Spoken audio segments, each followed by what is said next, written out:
大家好，欢迎来到硅谷小豆丁，我是轩轩。今天要给大家介绍的公司是一家在前2天12月9号刚刚开始在纽交所正式交易的公司。在它上市的当天，它的股票成交价就高过了它股票发行价大概80%的样子。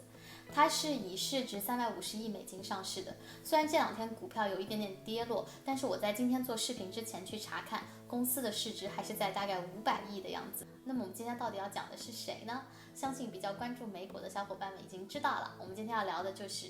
DoorDash。其实不像国内的外卖行业已经比较稳定，而且可以说是趋于垄断了。美国的外卖行业应该说是最近4-5年才开始起步，然后今年因为疫情的原因得到了一个腾飞。所以其实我们平时常用的外卖软件，除了 DoorDash 之外，还有 Uber Eats、Grubhub， 然后包括前段时间被 Uber Eats 收购的 Postmate，还有一些专门做华人餐厅外卖的，比如说熊猫外卖和超 bus 等等。但是所有这些外卖公司里面，只有 DoorDash 是唯一一家以外卖为主要业务上市的公司，而且 DoorDash 的市场占有率达到了超过50%的样子。其实 DoorDash 上市以后，我就一直很好奇，为什么一个做外卖的公司可以以如此大的市值来上市？然后我就去做了一些研究，就包括公司是怎么创立的啊，然后创始人是一些怎么样的背景啊，然后我不得不说，真的非常有趣，所以今天想跟大家分享一下。DoorDash 的创立其实就来自 Stanford 4个小朋友的一次课程项目。本来这个课程项目的要求是让他们去采访一些就是 Stanford 校园附近的这些小型的商铺，然后看这些商铺有什么需求，然后让他们创造一个 app 来帮助这些商户。他们大概采访了200多户商户以后，发现其实他们能做的非常的少。直至他们和一个马卡龙的店主聊了天，这个马卡龙的店主拿出来了一摞单子，然后就跟他们说，其实我有一个事情想要你们帮我，就是我每天都会收到非常非常多的外卖的单子，可是因为我这个店上只有我一个人，我没有办法走开去给他们送外卖，但是我又找不到人帮我送外卖，所以每天我说损失了很多很多的订单。然后他们4个就得到了启发，就想说，难道说现在外卖行业还是一个非饱和的状态吗？所以他们马上就准备动手试一下。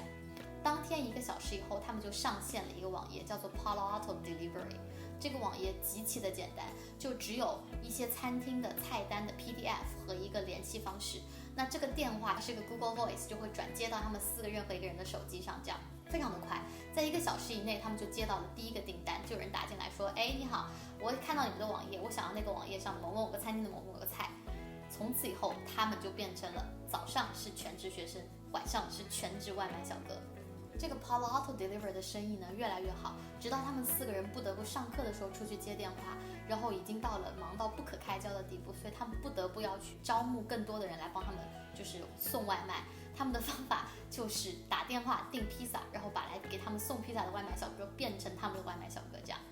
在同年的6月份，他们就决定去报名参加 Y Combinator， 也就是湾区这边非常有名的一个创业加速器的项目。然后他们很幸运的就被选中了。在这个3个月的项目结束以后， Palo Alto Delivery 拿到了第1笔投资，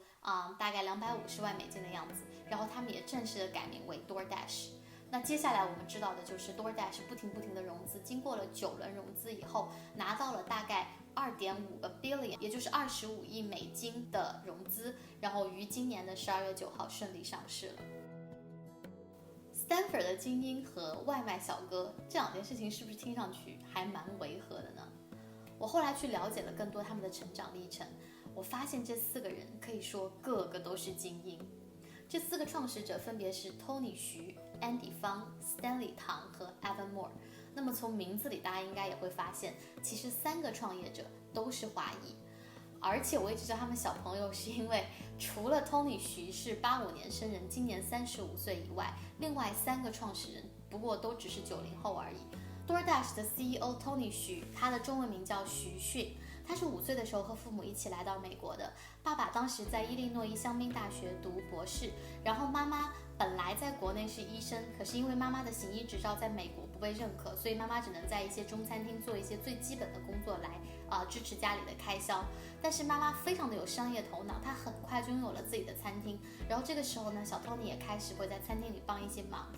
在 Tony 9岁的时候，他第一次有了赚钱的欲望，是因为他看上了一台任天堂的游戏机。然后就像所有的小孩一样，父母一般都不会支持这样的开销的，所以所以 Tony 就想到了，那我要自己赚钱给自己买个游戏机，所以他就盯上了邻居家的草皮。他不仅是简单的去给邻居修剪草皮这样，而是他把周围邻居家的草皮分了个类，大小啊，然后修剪难度啊、形状啊等等，然后给他们出了一个价目表，然后他去根据这个价目表给周围的邻居收费。那很快他就赚到了自己的第一桶金，买到了自己心爱的游戏机。所以说兴趣是第一生产力。那 Tony 后来读的是加州大学伯克利分校的 Industrial Engineering 专业，也就是工业工程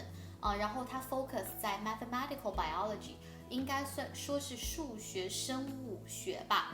具体是做什么的我不是很清楚，但是我觉得应该跟他后面做的这个外卖行业没有太大关系。Anyway， 大学毕业以后他就去了麦肯锡做 consultant，也就是咨询师。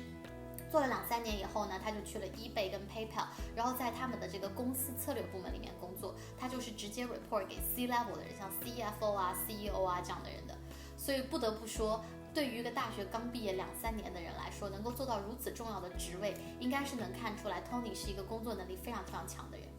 在工作了几年以后呢，他决定去读一个 MBA， 所以他就去到了 Stanford。也是在这个时候，他认识了他的其他几位创业小伙伴。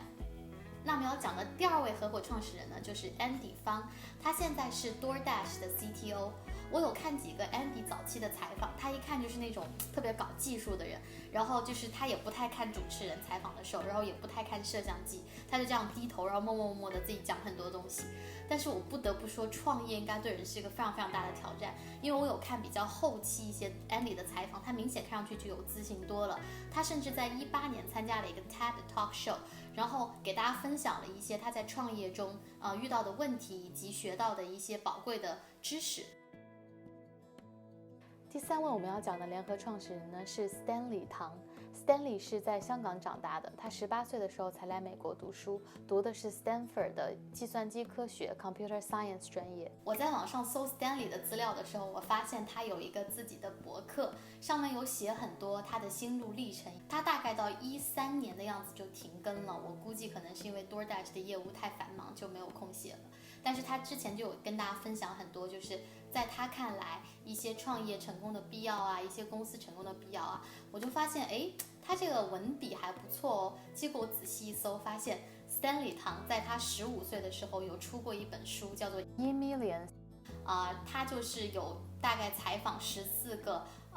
millionaire， 就是百万富翁，然后就了解他们成长的，就是发家的故事这样。当然现在看回去，这14个人都没有他有钱了，但是 anyway， 我觉得一个15岁的小朋友能够做到这么样的一个创举，而他是人在香港，他基本采访的都是美国的一些百万富翁，他能够搭起这条线来，然后做这个采访，让我觉得他还是非常非常优秀的。那如果大家有兴趣的话，也可以去看一看这本书，在 Amazon 上还有卖。那么最后一位联合创始人呢，就是 Evan Moore 了。如果大家有看过 DoorDash 的上市文件，大家会发现 Evan Moore 这个名字是不在创始人里的，这是为什么呢？因为 Evan Moore 在 DoorDash 成立16个月以后就离开了 DoorDash。那么他去哪儿了呢？其实 DoorDash 的种子轮投资主要来自一个公司叫做 Khosla Venture， 然后 Khosla Venture 给 DoorDash 投资以后呢，他们就看上 Evan Moore 了，他们把 Evan Moore 收归入伍队，并且把他放到了自己投资的另一个公司叫做 Open Door 去做产品部门的老大。那这个 Open Door 其实是一个房地产公司，然后他们负责的就是用现金收房，然后并且把房子收过来，可能翻新，然后再卖出去这样一个网站而已。那 Evan Moore 当时加入了他们以后，非常有趣的是 Open Door 和当年的 DoorDash 刚好在同一栋楼里，所以不知道他们4位创始人会不会在电梯里有遇到过之类的呢？那 Evan Moore 现在也变成了 Khosla Venture 的投资合伙人，他也成功的从乙方变到了甲方爸爸的阵营里，希望这也是他所要追求的。好了，这就是今天对 DoorDash 还有4位联合创始人的介绍了。不知道有没有朋友像我一样，听完这4个人的 background 以后，觉得他们很厉害呢？还是可能因为我不太有见过世面，所以被他们唬住了呢？我当时看到 DoorDash 市值500个亿这个新闻的时候，还是觉得非常的震惊，因为我觉得一个外卖行业它真的值这个估值吗？其实我心中是有个问号的。但是当我看完这4个联合创始人的一些资料跟他们的过往，我又觉得好像有了一些信心，因为我还蛮相信说，一个公司的老大比较厉害的话，他会带这个公司往一个比较厉害的方向去发展。那不知道我会不会被打脸呢？Anyway，DoorDash 以后的发展如何，我们一起拭目以待。如果大家喜欢的话，就请给我点赞订阅吧。如果有任何问题的话，都欢迎在下面留言讨论哦。谢谢大家的观看。